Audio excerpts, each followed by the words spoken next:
कटपयादी संख्या इस नाम की एक टेक्निक एल्गोरिदम यह बहुत पहले से हमारे विद्वान जानते थे। कटपयादी संख्या का उपयोग करके हमारे पुरखों ने बाइनरी सिस्टम डेवलप की थी।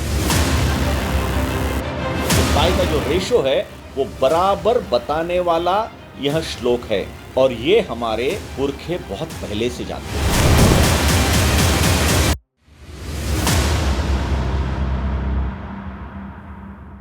नमस्कार। आपने एक चित्र देखा होगा। भगवान श्री कृष्ण यह गोपियों के वस्त्र लिए हुए हैं और पेड़ पर बैठे हैं। इसी प्रसंग में नारद मुनि उन गोपियों के पास आते हैं और गोपियों से पूछते हैं कि ये श्री कृष्ण इतने नटखट है, कितना तकलीफ आपको देते हैं, कितना कष्ट आपको दे रहे हैं। तो गोपियां कहती है नहीं नहीं, कष्ट नहीं देते भगवान श्री कृष्ण, अच्छे व्यक्ति है। नारद मुनि पूछते आप उनसे कितने निकट हैं। वे कहती है बिल्कुल निकट नहीं, लेकिन कुछ अंतर से निकट है। वो कितने अंतर से निकट है तो गोपियां उनको बताती है एक तय अंतर में वे सब भगवान श्री कृष्ण के निकट है। अर्थात श्री कृष्ण यहां केंद्र बिंदु है और सारी गोपियां उनके आजू बाजू में एक वृत्त के आकार में खड़ी है। ऐसा चित्र निर्माण होता है। अब इस चित्र का और कटपयादी संख्या का क्या संबंध है? तो एक श्लोक है, गोपी भाग्य मधुव्रात श्रृंगी शोधदि संदिगा खल जीवित खाताव गल हालार संधर। अब इस श्लोक का अर्थ है भगवान श्री कृष्ण की स्तुति है। भगवान श्री कृष्ण कितने अच्छे हैं, मधु नाम के राक्षस का उन्होंने कैसे वध किया, यह श्लोक उसके बारे में बताता है। लेकिन यह स्तोत्र यहां एक कोडेड वर्जन है पाई की कीमत का। पाई मतलब हम सभी जानते हैं गणितीय भाषा में पाई यहां एक रेशो है। जनरली हम उसको 22/7 का रेशो मानते हैं, लेकिन पाई की एग्जैक्ट संख्या कितनी है यह कोई बता नहीं पाता था प्राचीन काल में। हमारे यहां अत्यंत प्राचीन समय में इस श्लोक के माध्यम से इसमें एम्बेड करके, डिकोड करके, कोडिंग करके पाई की संख्या ये दशमलव के बाद 32 अंकों तक बराबर बताई गई है। जी हां, 3.14 हम साधारणतः बोलते हैं, तो दशमलव के बाद 32 अंकों तक बिल्कुल सही बताने वाला यह श्लोक है। अब यह श्लोक में यह संख्या कैसी एम्बेड हुई है, इसके लिए कटपयादी संख्या इस नाम की एक टेक्निक एल्गोरिदम यह बहुत पहले से हमारे विद्वान जानते थे। ये कटपयादी संख्या क्या है?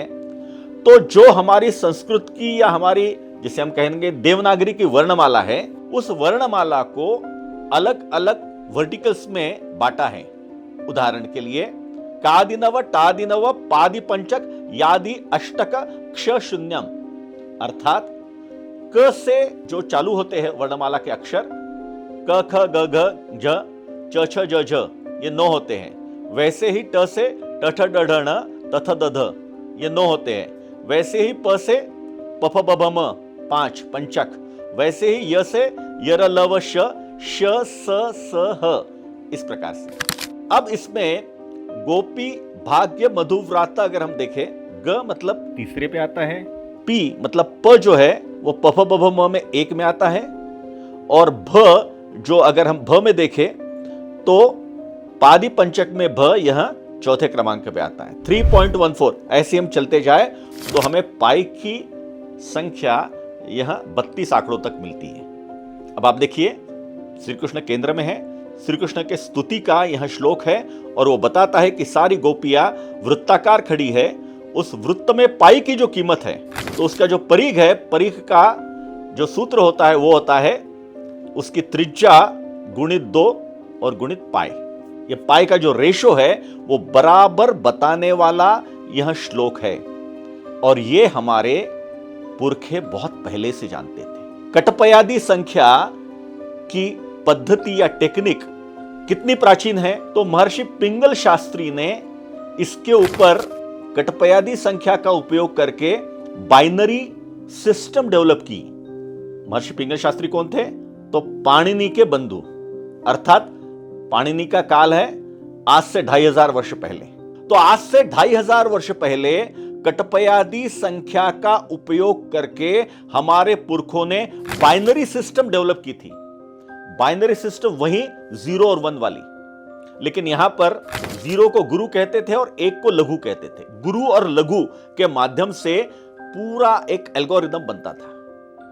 अब जैसे पिंगल शास्त्री ने छंद जो थे हमारे अलग अलग वेदों में, उन छंदों का अभ्यास करने के लिए उन्होंने छंद शास्त्र की रचना की।